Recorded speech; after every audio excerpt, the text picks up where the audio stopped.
ಶುರು ಮಾಡಿ.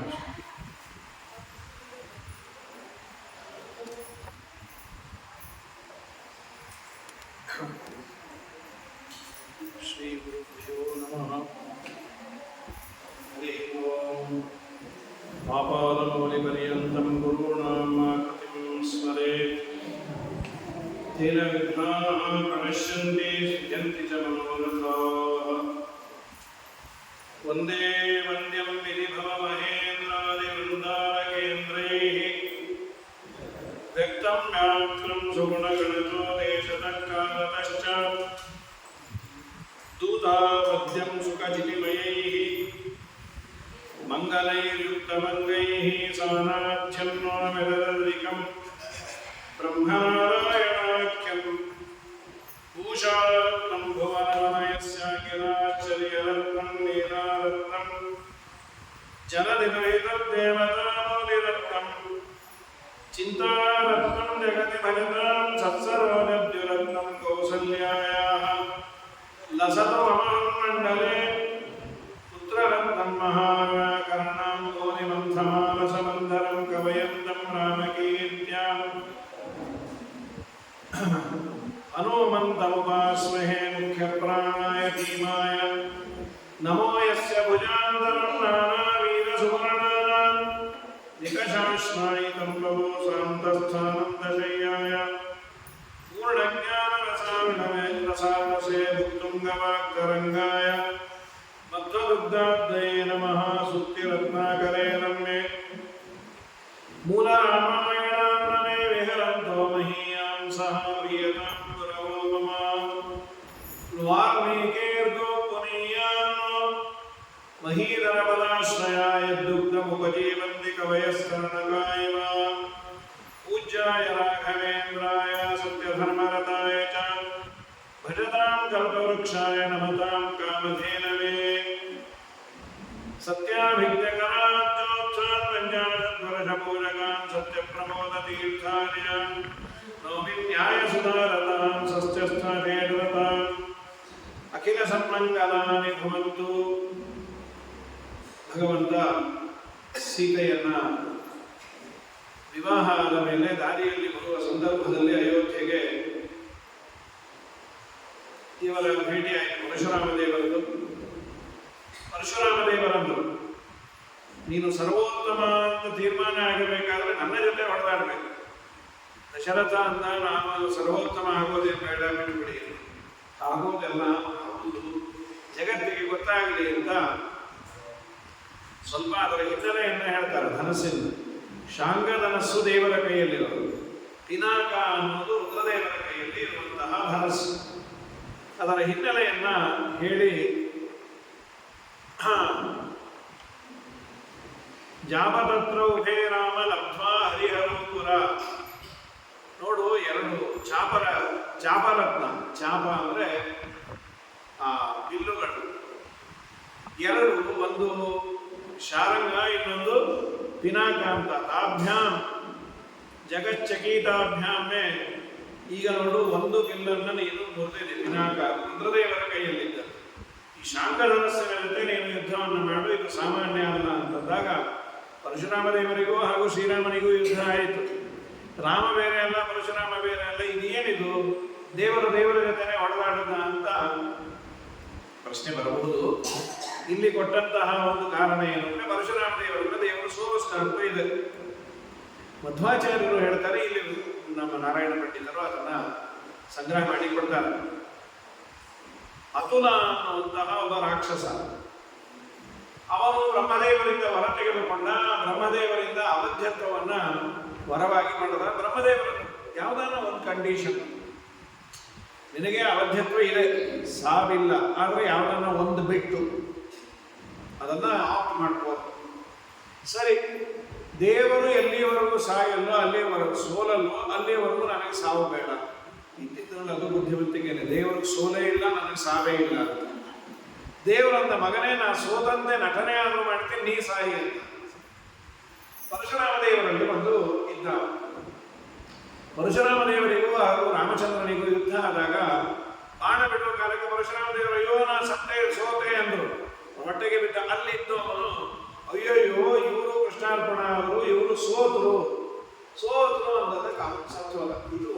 ಸಂಗತಿ. ಇದು ಶ್ರೀಮದಾಚಾರ್ಯರು ಪ್ರಾಣಾಂತರಗಳಲ್ಲಿ ಇದ್ದದ್ದನ್ನು ನೋಡಿ ಹೇಳುವಂಥದ್ದು.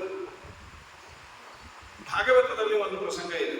ಗೋಮಂತ ಪರ್ವತಕ್ಕೆ ಕೃಷ್ಣ ಬಂದಾಗ ಪರಶುರಾಮ ದೇವರಿಗೆ ನಮಸ್ಕಾರ ಮಾಡಿದ್ದು, ಆಶೀರ್ವಾದ ತಗೊಂಡಿದ್ದು. ಅಲ್ಲಿ ಆಚಾರ್ಯರ ತಾತ್ಪರ್ಯವನ್ನ ಕೊಡ್ತಾರೆ. ಪರಶುರಾಮ ಬೇರೆ ಅಲ್ಲ, ಕೃಷ್ಣ ಬೇರೆ ಅಲ್ಲ, ಎಲ್ಲ ರೂಪಗಳು ಅತ್ಯಂತ ಅತ್ಯಂತ ಭಿನ್ನವಾದದ್ದು. ಪೂಜ್ಯ ಪೂಜಕ ನೀಚೋಚ್ಚ. ಅವನು ಪೂಜ್ಯ, ಇವನು ಪೂಜಕ, ಅವನು ಉಚ್ಚ, ಇವನು ನೀಚ ಅಂತ ದೇವರ ರೂಪಗಳಲ್ಲಿ ದೇವರು ತೋರಿಸೋದು ಕೇವಲ ಅಸುರ ಮೋಹನಾರ್ಥವಾಗಿ, ಯಾವ ತರಹದ ವ್ಯತ್ಯಾಸವೂ ಇಲ್ಲ. ಪರಮಾತ್ಮನ ರೂಪಗಳಲ್ಲಿ ಮೂಲ ರೂಪವೂ ಪೂರ್ಣ, ಅವತಾರ ರೂಪವೂ ಪೂರ್ಣ, ಪೂರ್ಣವಾದ ಪೂರ್ಣವಿದ ಪೂರ್ಣವದಚ್ಯತೆ ನೇಹ ನಾಸ್ತಿ ಕಿಂಚನ ಅನ್ನೋ ಪ್ರಮೇಯವೇ ಅದು ಅನ್ನೋದನ್ನ ಕ್ಲಾರಿಫಿಕೇಶನ್ ಅನ್ನ ಕೊಡ್ತಾರೆ.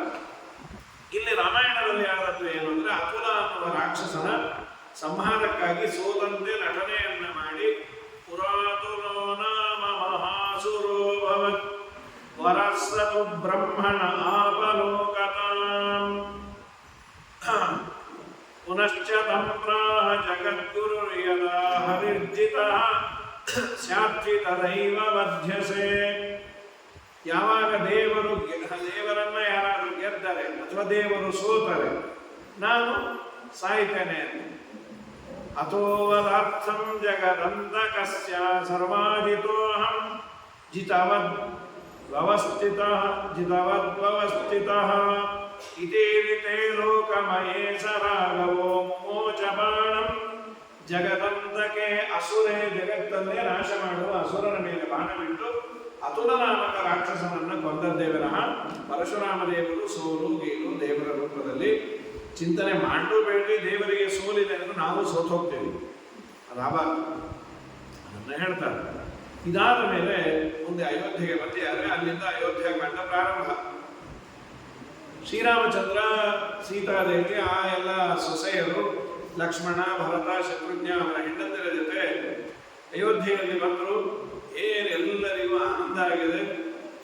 ಅದಾದ ನಂತರದಲ್ಲಿ ಸಂಕೀರ್ತಿತೈ ರಾಮಗುಣೈರಹಣ್ಯೈ ಜನೈ ಸಭಾವತ್ಮ ಗೃಹ ಆಪಣೇಶು. ಎಲ್ಲರೂ ರಾಮನ ಗುಣಗಾನವನ್ನೇ ಮಾಡೋರು. ಮನೆಗಳಲ್ಲಿ, ಅಂಗಡಿಗಳಲ್ಲಿ, ರಾಜಬೀದಿಗಳಲ್ಲಿ ಎಲ್ಲೇ ಹೋದ್ರು ರಾಮ ಎಂತ ಪುಣ್ಯ. ನಮ್ಮ ರಾಮ ಯಾವಾಗ ರಾಜನಾಗ್ತಾನೆ, ಆ ರಾಮ ರಾಜನಾದದ್ದನ್ನು ನೋಡಬೇಕಲ್ಲ. ಪ್ರತಿಯೊಬ್ಬರಿಗೂ ಏನು ಭಾವನೆ ಇತ್ತು ಅಂದ್ರೆ, ತಮ್ಮ ಮಗನಿಗೆ ರಾಜ್ಯ ಪದವಿ ಸಿಕ್ಕರೆ ಎಷ್ಟು ಆನಂದವೋ ಅಷ್ಟು ರಾಮನ ಬಗ್ಗೆ ಕಾಳಜಿ ಇದೆ. ದೇವರು ಮನಪ್ರೇರಕ ಅಂತಲ್ಲ, ಅವನ ಸದ್ಗುಣ, ಅವನಲ್ಲಿರುವ ಸೌಜನ್ಯ, ಎಲ್ಲರಿಗೂ ಬೇಕಾಗುವಂತಹ ಒಂದು ನಡವಳಿಕೆ ಇರ್ತದ, ತುಂಬಾ ಚೆನ್ನಾಗಿ. ಎರಡು ರಾಮನಲ್ಲಿ ಇದ್ದ ದೊಡ್ಡ ಗುಣ ಏನು ಅಂದ್ರೆ, ಸರ್ವೋತ್ತಮನಾದ ದೇವರು ಅವನಲ್ಲಿ ಎಲ್ಲ ಗುಣ ಇತ್ತು, ಅಂತ ಗುಣಪೂರ್ಣ, ಅವನು ಬೇರೆ ಆಸ್ಪೆಕ್ಟ್. ಜಗತ್ತಿನಲ್ಲಿ ನೀನು ಎಲ್ಲರಿಗೂ ಬೇಕಾದವನಾಗಬೇಕಾದರೆ ಎರಡನ್ನ ನಿನ್ನಲ್ಲಿ ಮೊದಲು ಅಡಾಪ್ಟ್ ಮಾಡ್ಕೊಳ್ತಾನೆ. ಏನು? ಒಂದು, ಮಂದಸ್ಮಿತನಾಗಿ ಇರುವುದನ್ನು ಕಲಿತು, ಅಥವಾ ಯಾರನ್ನ ನೋಡಿದಾಗಲಾರು ಸ್ವಲ್ಪ ನಗುವುದು. ಇನ್ನೊಂದು ಪೂರ್ವಭಾಷಿ, ಮೊದಲು ಮಾತಾಡಿಸಿ, ಚೆನ್ನಾಗಿದ್ದೀರಾ, ಏನು ಗಂಟು ಹೋಯ್ತು, ನಮ್ಗೆ ಈಗ ಅವನೇ ಮಾತಾಡಿಸಿದ್ರೆ ಪಕ್ಕದ ಮನೆಯವ್ರನ್ನ 20 ವರ್ಷ ಮಾತಾಡಿಸಿರಲ್ಲ. ಹರಿದ್ವಾರದಲ್ಲಿ ಗಂಗಾಧರ್ ಬಿದ್ದಾಗ ಅವ್ರು ಎತ್ತಲಿಕ್ಕೆ ಬಂದಾಗ ನೀವು ನಮ್ಮನೆ ಪಕ್ಕನೇ ಇದ್ದೀರಲ್ವಾ, ಎಷ್ಟಲ್ಲಿ ಮಾತಾಡಿಸ್ಬೇಕು ಅಂತೇನೆ ಟೈಮೇ ಆಗಲ್ಲ. ಯಾಕೆ ಬೇಕು? ಈ ಎರಡು ಗುಣವನ್ನ ನಾವು ತುಂಬ ಹೊತ್ತು, ಮತ್ತೆ ಮಾತು ಅವ್ರು ಭಯಪಡುವಷ್ಟು ಹೊತ್ತು ಮಾತಾಡಬಾರ್ದು. ಅರಣ್ಯ ಥರ ಅವ್ರು ಇಟ್ಕೊಂಡ್ಬಿಟ್ರೆ ಬಿಡೋದೇ ಇಲ್ಲ. ಚೆನ್ನಾಗಿದ್ದೀರಾ, ದೇವ್ರು ಚೆನ್ನಾಗಿಟ್ಟಿದ್ದಾನ, ಇಷ್ಟು. ಇದನ್ನು ನಾವು ಮಾಡಿ ನೋಡಿ, ಜಗತ್ತಿನಲ್ಲಿ ಎಲ್ಲರಿಗೂ ಬೇಕಾದವರು ಆಗ್ತದೆ. ನಗುಮುಖದಿಂದ ನೀವು ಚೆನ್ನಾಗಿದ್ದೀರಾ. ರಾಮ ಬುದ್ಧಿ ಪ್ರೇರಕ, ರುದ್ರಾದಿಗಳ ವಂದ್ಯ, ರುದ್ರಾದಿಗಳಿಗೂ ನಿಯಾಮಕ, ಅದು ಬೇರೆ. ಲೋಕ ವ್ಯವಹಾರ ಇದೆಯಲ್ಲ, ಮೊದಲು ಮಾತಾಡು, ಮಾತು ಮಿತವಾಗಿರಲಿ, ನಗುಮುಖದಿಂದ ಇರ್ತದೆ. ಎರಡು ತುಂಬ ಮುಖ್ಯ. ಹಾಗಾಗಿ ರಾಮನಲ್ಲಿದ್ದ ಗುಣ ಪೂರ್ಣಂ ವಿಶಾಲಂ ವಿರರಾಜರಾಜ್ಞೋ ಮಂಡಲಂ ವಿಷ್ಟಪ ಮಂಡಲಂ ಚ. ಆಗ ಶ್ರೀರಾಮನ ಪಟ್ಟಾಭಿಷೇಕ ಮಾಡಬೇಕು. ಇದು ಅವನಿಗೆ ವಾರ್ತೆ ಬಂತು. ಎಲ್ಲ ಪ್ರಜೆಗಳಿಗೂ ರಾಮ ಅಂದರೆ ತುಂಬ ಇಷ್ಟ. ಹಾಗಾದರೆ ರಾಜ್ಯಭಾರವನ್ನು ರಾಮನಿಗೆ ಒಪ್ಪಿಸು, ಸಾಕಾಗಿದೆ, ನನಗೆ ವಯಸ್ಸಾಗಿದೆ, ವಾಲಂಟರಿ ರಿಟೈರ್ಮೆಂಟ್ ತಗೋಣ, ತುಂಬ ಯೋಗ್ಯ. ಪ್ರಜೆಗಳೆಲ್ಲರೂ ರಾಮನೇ ಬೇಕು ಅಂದಾಗ ಅವನನ್ನೇ ಕೂಡಿಸುವ, ಪಟ್ಟಾಭಿಷೇಕ ಮಾಡುವ ಅಂತ ಜನಗಳಿಗೆಲ್ಲ ಏನು ಆನಂದವೋ. ನಮ್ಮ ರಾಮನಿಗೆ ಪಟ್ಟಾಭಿಷೇಕವ ಆಗದೆ ಏನ್ರಿ. ಹೇಳೋದೇನಂದ್ರೆ, ತ್ರೇತಾಯುಗದಲ್ಲಿ ಇನ್ನೂ ಒಳ್ಳೆಯ ಕಾಲ. ಸ್ವಯಂ ಶ್ರೀರಾಮಚಂದ್ರ ಇದ್ದಾಗೆ ಅವರಿಗೆ ಆನಂದ ಆಯಿತು ಅನ್ನೋದು ಏನೂ ದೊಡ್ಡದಲ್ಲ. ಕಾರಣ ಇಷ್ಟು ಹೊಲಸು ಕಾಲ ಕಲಿಯುಗ. ಇಂಥ ಕಾಲದಲ್ಲಿ ಅಯೋಧ್ಯೆಯಲ್ಲಿ ಶ್ರೀರಾಮಚಂದ್ರನ ಒಂದು ಪ್ರತಿಷ್ಠಾಪನೆ ಆಗಿದೆ ಅಂದ್ರೆ ಏನೋ ಕೋರ್ಟಲ್ಲಿದ್ದ ನಮ್ಮನೆ ನಮಗೆ ಸಿಕ್ಕಷ್ಟ ಆಗುತ್ತೆ ಪ್ರತಿಯೊಬ್ಬ ಸಜ್ಜನೆ. ಹೌದಾ, ರಾಮ ಮಂದಿರ ಆಯ್ತು, 48 ದಿವಸ ಪ್ರಸಾದೋಕ್ತವಾಗಿ ಕಾರ್ಯಗಳನ್ನು ಮಾಡಿದ್ರು. ಆ್ಯಡ್ ಆನ್ ಆಯಿತು. ನಮ್ಮ ಮೈಸೂರಿನಲ್ಲೇ ಇರುವ ಮೈಸೂರು ಒಂದು ಕಲ್ಲು, ಅದು ರಾಮನ ವಿಗ್ರಹವಾಗಿ ಪ್ರತಿಷ್ಠಾಪಿತವಾಯಿತು. ಇದೆಲ್ಲ ದೊಡ್ಡ ಭಾಗ್ಯವೇ ಇರಲಿ. ಪ್ರಾಯ ನಾವಂತೂ ಅನ್ಕೊಂಡ್ಬಿಟ್ರಿ ಅದು ಕಾರಣ ಏನು ಅಂತ ಗೊತ್ತಿಲ್ಲ. ಮೈಸೂರಿನಲ್ಲಿ ದಕ್ಷಿಣ ಭಾರತದ ಕಲ್ಲೇ ಯಾಕೆ ಹೋಯ್ತು ಅಂದರೆ, ಇಲ್ಲಿ ಆಚಾರ್ಯರ ಸರ್ವಮೂಲ ಗ್ರಂಥಗಳ ಪಾಠ ಪ್ರವಚನ ನಿರಂತರ ನಡೆಯೋದ್ರಿಂದ ಇಲ್ಲಿ ಕಲ್ಲು ಮಣ್ಣು ಎಲ್ಲ ಪವಿತ್ರವಾಗಿತ್ತು. ಅದಕ್ಕೆ ರಾಮಚಂದ್ರ ಕಲಿಸಿಕೊಂಡ ಏನು ತಪ್ಪೇ. ಹಾಗಾಗಿ ನಿರಂತರ ಪಾಠ ಪ್ರವಚನ ಆಗುವಂತಹ ಪ್ರದೇಶ ವಿಶೇಷ ಈ ಭಾಗ ಅಂತೂ ಇಲ್ಲಿ. ಅದು ಮುಖ್ಯವಾಗಿ ಹೇಳಿ ಹೋಗೋದು, ಇವತ್ತಿನ ಕಾಲದಲ್ಲಿ ಅಯೋಧ್ಯೆಯಲ್ಲಿ ರಾಮನ ಪ್ರತಿಷ್ಠಾಪನೆ ಆದರೆ ಇಷ್ಟ ಆನಂದ ಆಗೋದಾದ್ರೆ ಸ್ವಯಂ ಶ್ರೀರಾಮಚಂದ್ರ ಇದ್ದಾಗ ಪ್ರತಿಯೊಬ್ಬರ ಮನೆಯಲ್ಲಿ ಆ ಉತ್ಸವವನ್ನು ತುಂಬಾ ವರ್ಣನೆ ಮಾಡ್ತಾರೆ. ಪ್ರತಿಯೊಬ್ಬರೂ ಸಿಹಿ ಹಂಚಲು. ಏನ್ ಕಾರಣ? ನಮ್ಮ ರಾಮನ ಪಟ್ಟಾಭಿಷೇಕ ಅಂತೇಳಿ. ನೀವು ಅವತ್ತು ಏನು ಕೆಲಸ ಇಟ್ಕೋಬೇಡಪ್ಪ, ನಮ್ಮ ರಾಮಂಗ ಅಂತ ಹೇಳಿ ಅದನ್ನ ರೋಮೋದ್ಗಮೋಂಗೆ ಪ್ರಮದಾಶ್ರು ನೇತ್ರೆ, ಕಣ್ಣಲ್ಲಿ ನೀರು ಹರಿತಾ ಇದೆ ಪ್ರತಿಯೊಬ್ಬರಿಗೂ. ಅವರ ರೋಮಗಳೆಲ್ಲ ನಿಗರ ನಿಂತಿದೆ. ನಮ್ಮ ರಾಮ ಪಟ್ಟಾಭಿಷೇಕ. ರೋಮೋದ್ಗಮೋ ಅಂಗೆ ಪ್ರಮದಾಶ್ರು ನೇತ್ರೆ ರಾಮಶ್ಚ ಚಿತ್ತೆ ಅಂಜಲಿ ರಾಸಮೂರ್ತಿ ಮುಖೇ ವಿಕಾಸೋ ವದನೆ ಚ ವಾಣಿ ತತ್ಸಾಧು ಸಾಧ್ವಿತ್ಯ ಕಿಲ ಪ್ರಜಾನ. ತುಂಬಾ ಒಳ್ಳೇದಾಯ್ತ್ರಿ. ಯಾರು ಅಪಸ್ಮಾರ ತೆಗೆದ್ರಿ. ಈಗೇನಾಗಿದೆ, ಇನ್ನು ನಮ್ಮ ದಶರಥನ ಇನ್ನೊಂದು 10 ವರ್ಷ ಇರ್ಬೋದಲ್ಲ, ಈಗಿಂದ ಯಾಕೆ ನಮ್ಮ ರಾಮಂಗ ಅಂತ ಹೇಳಿ. ಪೌರೇ ಜನೇ ಜಾನಪದೇ ತಸ್ಮಿನ್. ಪುರ ಅಂದ್ರೆ ಸಿಟಿ ಜನ, ಜಾನಪದ ಅಂದ್ರೆ ಹಳ್ಳಿಗಳಲ್ಲಿದ್ದ ಜನ ಎಲ್ಲರೂ ಆನಂದ ಪಟ್ಟ್ಯ. ನಮ್ಮ ರಾಮನಿಗೆ ಪಟ್ಟಾಭಿಷೇಕ ಅಂತ. ಸರಿ, ಮಹಾಜನೋಯಂ ಮನಸಾ ಚ ವಾಚ ಕರೋತಿ ರಾಮಸ್ಯ ಸದಾಭಿಷೇಕಂ. ಇವರು ನಾರಾಯಣ ಪಂಡಿತರು ಅಂತ ಮಾತಾಡ್ತಾರೆ. ನೀವು ಅಭಿಷೇಕಾಗಿ ಮಾಡುವುದು ಪಟ್ಟಾಭಿಷೇಕ ಒಂದು ಕಡೆ ಇದ್ರೆ, ಎಲ್ಲಾ ಜನಗಳು ರಾಮನಿಗೆ ಆಲ್ರೆಡಿ ಪಟ್ಟಾಭಿಷೇಕ ಮಾಡಿಬಿಟ್ಟಿದ್ರಂತೆ. ಎಲ್ಲಿ ಅಂದ್ರು, ಅವರ ಹೃದಯ ಸಿಂಹಾಸನದಲ್ಲಿ ಕೂಡಿಸಿ ರಾಮನಿಗೆ ಪಟ್ಟಾಭಿಷೇಕ ಆಗಲೇ ಮಾಡಿದ್ರು ಅಂತ. ಅದು ನಿಜವಾದ ಪಟ್ಟಾಭಿಷೇಕ. ಶ್ರೀಮದಾಚಾರ್ಯರು ಪೂಜೆಯನ್ನು ಮಾಡ್ತಾ ಇದ್ರು ಅಂತ 14ನೇ ಸರ್ಗದಲ್ಲಿ ಹೇಳಿ ಆಮೇಲೆ ಅಂದರು, ಮಧ್ವಾಚಾರ್ಯರು ದಿನ 1-2 ಗಂಟೆ 3 ಗಂಟೆ ಮಂಟಪ ಹಾಕಿ ಪೂಜೆಯನ್ನು ಮಾಡ್ತಾ ಇದ್ರ. ಇಷ್ಟೇನಾ? ಹಾಗೆ ಅನ್ಕೋಬೇಡ್ರಿ. ತಮರುಣಮಣಿ ವರ್ಣಂ ದಿವ್ಯ ದೇಹಾಖ್ಯಗೆ ಸ್ನಪಿತಮತಿ ಮೃದು ಶ್ರದ್ಧಾನಲಿ ಚಿತ್ತವಾದ್ಭಿ ನನು ಸಯಯತಿ ನಿತ್ಯಂ ಹೃತ್ ಸರೋಜಾಸನಸ್ಥಂ ನತು ಸಕೃದಿವ ಪುಷ್ಪೈರಟ್ಟವಿರ್ಭಾವ ಪುಷ್ಪೈ. ಶ್ರೀಮದಾಚಾರ್ಯರು ದೇವರ ಪೂಜೆಯನ್ನ ಸದಾ ಮಾಡೋರು. ಕಾಣಿಸ್ತಾ ಇರಲ್ವೇ ದೇವರ ಪಟ್ಟಿಗೆಲ್ಲ ಕಟ್ಟಿಟ್ರಲ್ಲ, ಹೃದಯದ ಗದ್ದುಗೆಯಲ್ಲಿರುವ, ಹೃದಯ ಸಿಂಹಾಸನದಲ್ಲಿರುವ ಬಿಂಬಮೂರ್ತಿ ಭಗವಂತನಿಗೆ ಸದಾ ಅಭಿಷೇಕ, ಸದಾ ಪೂಜೆಯನ್ನ.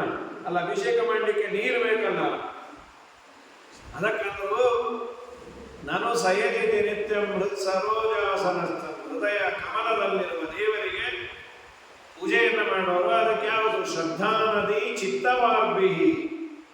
ಮನಸ್ಸು ಅನ್ನೋ ನೀರು. ಯಾವ ನದಿ ಅದು? ಶ್ರದ್ಧೆ ಅನ್ನುವ ನದಿ. ನಂಬಿಕೆ, ಆಸ್ತಿಕ್ಯ ಬುದ್ಧಿ. ಅಸ್ಥಿ ದೇವರಿದ್ದಾನೆ, ಸ್ವರ್ಗ ನರಕ ಇದೆ, ಪುಣ್ಯ ಪಾಪಗಳು ಇದ್ದಾವೆ, ನಾನು ನಂಬಿದ್ದು ನನ್ನನ್ನು ಕೈ ಬಿಡೋದಿಲ್ಲ ಅನ್ನುವ ನಂಬಿಕೆ ಇದೆಯಲ್ಲ, ಅದು ನದಿ ಅಂತ. ಆ ನದಿಯಲ್ಲಿ ಹರಿಯುವ ನೀರು ಅಂದ್ರೆ ಚಿತ್ತ. ಆ ಚಿತ್ತವೆಂಬ ನೀರಿನಿಂದ ದೇವರಿಗೆ ಅಭಿಷೇಕವನ್ನ ಸದಾ ಮಾಡೋರು. ಅಂದ್ರೆ ಕನ್ನಡದಲ್ಲಿ ಚೆನ್ನಾಗಿದೆ, ಶಾಲಿಗ್ರಾಮಕ್ಕೆ ಅಭಿಷೇಕ ಮಾಡೋದು ಅಂದರೆ ತಂಬಿಗೆಯಲ್ಲಿರುವ ನೀರಿನಿಂದ ಶಾಲಿಗ್ರಾಮವನ್ನು ತೊಯಿಸೋದು ಅಥವಾ ನೆನೆಸೋದು. ನೆನೆಸೋದು ಅಂದ್ರೆ ಒಂದೇ ಮಾಡೋದು. ಹಾಗಾದರೆ ಕನ್ನಡದಲ್ಲಿ ನೆನೆಸೋದು, ಮನಸ್ಸಿನಲ್ಲಿ ದೇವರನ್ನ ನೆನೆಸೋದು, ಇನ್ ಅದರ್ ವರ್ಡ್ಸ್ ದೇವರಿಗೆ ಅಭಿಷೇಕ ಮಾಡೋದು. ಮನಸ್ಸಿನಲ್ಲಿ ದೇವರನ್ನ ಇಲ್ಲಿ ನೀರಿನಲ್ಲಿ ನೆನೆಸೋದು, ತಲೆಯಲ್ಲಿ ಸದಾ ನೆನೆಸೋದು. ಶ್ರೀಮದಾಚಾರ್ಯರು ಅಪವಾಸರು ನಹಿ ಹರಿಂ ಸತತಂ ನ ನಮತ್ಯಸೌ ನ ಚ ನ ಪಶ್ಯತಿ ನಾಪಿ ನ ಮಂದತೆ ಅಪಿ ತಥೇತಿ ವಿಧಾಯ ವಿಶೇಷತಃ ಸನನು ಸಾಧು ಜನಾನ್ ಸಮಶಿಕ್ಷಯತೆ. ಎಲ್ಲೋ ಆನಂದೇಶ್ವರ ದೇವಸ್ಥಾನಕ್ಕೆ ಬಂದಾಗ ಮಧ್ವಾಚಾರ್ಯರ ಪ್ರದಕ್ಷಿಣೆ ಹಾಕಿ ನಮಸ್ಕಾರ ಮಾಡಿದ್ರು ಅನ್ಕೋಬೇಡ್ರಿ. ಹರಿಂ ನ ನಮತಿ ಇತಿ ನ, ಮಧ್ವರು ದೇವರಿಗೆ ನಮಸ್ಕಾರ ಮಾಡಲ್ಲ ಅಂತಿಲ್ಲ. ಅದು ಟೂ ನೆಗೆಟಿವ್ ಸ್ನೇಕ್ಸ್, ಒಂದು ಪಾಸಿಟಿವ್ ಅಂತ. ದೋ ನಯೋ ಭಗತಮರ್ಥಂ ಸಾತಿಶಯಂ ಗಮಯತ ಅಂತ ನಿಷೇಧ ಪರವಾಗಿರೋ ಕಟ್ಟಿ. ಅದು ನೀವು ಮದುವೆಗೆ ಬರ್ತೀರಾ, ನಾ ಬರಲ್ಲ ಅಂತಿಲ್ಲ ಅಂದ್ರೆ ಬಂದೇ ಬರ್ತೇನೆ. ಹರಿಂ ನ ನಮತಿ ಇತಿನ, ದೇವರಿಗೆ ನಮಸ್ಕಾರ ಮಾಡಲ್ಲ ಅಂತಿಲ್ಲ ಇಲ್ಲ. ಯಾವಾಗ ಮಾಡ್ತಾ ಇರ್ತಾರೆ? ನಹಿ ಹರಿಂ ಸತತಂ ನ ನಮತಿ ಇತಿನ ನಾಚ ನ ಪಶ್ಯತಿ ನಾಪಿ ನ ವಂದತೆ, ದೇವರನ್ನ ನೋಡಲ್ಲ ಅಂತಿಲ್ಲ, ನಮಸ್ಕಾರ ಮಾಡಲ್ಲ ಅಂತಿಲ್ಲ. ಮತ್ತೆ ಯಾವಾಗಲೂ ಮಾಡೋದನ್ನು ಯಾಕೆ ಹೇಳಿದ್ರಿ? ದೇವಸ್ಥಾನಕ್ಕೆ ಬಂದಾಗ ಕಾಣುವಂತೆ ಮಾಡಿ ಇದನ್ನ ನಿಮ್ಮ ಮುಂದೆ ಹೇಳ್ತಾ ಇರೋದನ್ನ ಅವರಿಗೆ ಕಾಣುವ ಹೃದಯದಲ್ಲಿರುವ ದೇವರಿಗೆ ಅವಾಗ ನಮಸ್ಕಾರ ಮಾಡ್ತಾರೆ. ಆ ಮಾತನ್ನೇ ನಾರಾಯಣ ಪಂಡಿತರು ರಾಮನ ಕಾಲದಲ್ಲಿದ್ದ ಜನ ಮಹಾಜನೋಯಂ ಮನಸಾಚ ವಾಚ, ಮಾನಸಿಕವಾಗಿ ಮಾತಿನಿಂದ ಕರೋತಿ ರಾಮಸ್ಯ, ಸದಾ ರಾಮನ ಅಭಿಷೇಕವನ್ನು ಮಾಡ್ತಾನೇ ಇದ್ದನು. ಸದಾ ರಾಮನಾಮ ಜಪ, ಮನಸ್ಸಿನಲ್ಲಿ ರಾಮನ ಚಿಂತನೆ. ಇದಕ್ಕಿಂತ ದೊಡ್ಡ ಅಭಿಷೇಕ ಇನ್ನೇನು? ಈಗಾದಷ್ಟು ನಾವು ಗೋಡಂಬಿ, ಹಣ್ಣು, ಹೂವೆ 100 ಲೀಟರ್ ಅಲ್ಲ 1000 ಲೀಟ್ರು ಅಭಿಷೇಕವನ್ನು ಮಾಡಿ ಮನಸ್ಸೇ ಬೇರೆ ಕಡೆ ಇದ್ರೆ ಅಭಿಷೇಕೆಯನ್ನು ನೋಡ್ತಾ ಇರ್ತೇವೆ. ನೋಡಿ ಆನಂದಪಟ್ಟು ಅವನು ಏನು ಅಂದ್ರೆ ಹೆಮ್ಮೆ ನೋಡಿದ್ರ ಹೇಗಾಯ್ತು. ಲಾಸ್ಟ್ ಟೈಮ್ ಯಾರೋ ಮಾಡಿಸಿದ್ರು, ಅವ್ರ ತಲೆ ಮೇಲೆ ಹೊಡೆದಾಗಾಯ್ತು ಈ ಸರಿ ಅಭಿಷೇಕ. ಯಾರ ತಲೆ ಮೇಲೆ ಹೊಡೆಯೋದು? ಅವರಿಗೆ ದೇವರು ಏನು ಶಕ್ತಿ ಕೊಡೋದು ಅದನ್ನ ಮಾಡ್ತಾರೆ. ದೇವರು ನೋಡಿದ ಪದಾರ್ಥವನ್ನು ನೋಡೋದಕ್ಕಿಂತ ಅದರ ಏನು ಭಾವನೆ ನೋಡ್ತಾರೆ. ಚದುರೆ ಶಬರೀತ ಬದರಿಯ ಪ್ರಾಣನು ಮುದಲಿ ಸೇವಿಸಿದ ರಾಮರೇ, ವಿದುರನ ಕ್ಷೀರಕ್ಕೆ ಒದಗಿ ಹೋದ ಪದುಮನಾಭ ಶ್ರೀ ಕೃಷ್ಣ ಹರೇ. ಜೈ ಜೈ ರಾಮ ಹರೇ, ಜೈ ಜೈ ಕೃಷ್ಣ ಹರೇ. ಶಬರಿಯನೋ ರಾಮನಿಗಾಗಿ ಕಾದಿದ್ದು, ವಿದುರನ ಮನೆಗಂತೂ ಹೋಗಿದ್ದು. ವಿದುರ ಪ್ರಿಪೇರೇ ಆಗಿಲ್ಲ. ದುರ್ಯೋಧನ ಮನೆಯ ಅನ್ನವನ್ನು ತಿರಸ್ಕಾರ ಮಾಡಿ ಕೃಷ್ಣ ಬಂದಾಗ ಇವರನ್ನ ಕರೆದರು. ಭೀಷ್ಮಾಚಾರ್ಯರು, ದ್ರೋಣಾಚಾರ್ಯರು, ಕೃಪಾಚಾರ್ಯರು ನಮ್ಮನೆಗೆ ಬಾ ಅಂತ. ನಿಮ್ಮ ಮನೆಯಲ್ಲೂ ತಿನ್ನೋದಿಲ್ಲ, ಅವ್ರ ಮನೆಯಲ್ಲೂ ತಿನ್ನಲ್ಲ.